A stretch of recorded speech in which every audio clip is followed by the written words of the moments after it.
नाशिकमध्ये महापौर आणि उपमहापौर निवडणुकीत हाय व्होल्टेज ड्रामा बघायला मिळाला। यातच उपमहापौर पदाच्या निवडीवरून नगरसेवक प्रवीण तिदमे हे देखील नाराज झाले होते। मात्र उपमुख्यमंत्री एकनाथ शिंदे यांच्याशी संपर्क झाल्यानंतर बैठक घेण्यात आली। या बैठकीत नेमकं काय घडलं पाहूयात। नमस्कार, मी तुमच्यासोबत रेणुका, तुम्ही बघताय दक्ष न्यूज। नाशिकमध्ये उपमहापौर नियुक्तीवरून वाद उफाळल्यानंतर ठाणे येथे उपमुख्यमंत्री एकनाथ शिंदे यांनी बैठक घेतली।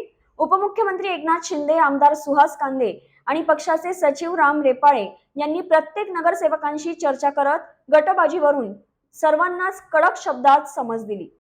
तसेच गटबाजी करू नका, नाहीतर शिंदे स्टाईल दाखवण्यात येईल असं बोलत उपमुख्यमंत्री एकनाथ शिंदे यांनी सगळ्यांना चांगलंच सुनावलंय। तर पक्षात कोणीही आपल्या भ्रमात राहू नये, मी ठरवलं तर नाशिकवर फुली मारू शकतो असं सांगून त्यांनी नाशिकमध्ये यापुढे जर परस्पर कोणत्याही प्रकारच्या घोषणा करणार नाही, तसेच कोणावर अन्याय होणार नाही असंही शिंदे म्हणाले।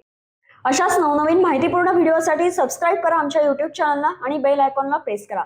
तसेच आमच्या फेसबुक आणि इंस्टाग्राम पेजलाही फॉलो करायला विसरू नका।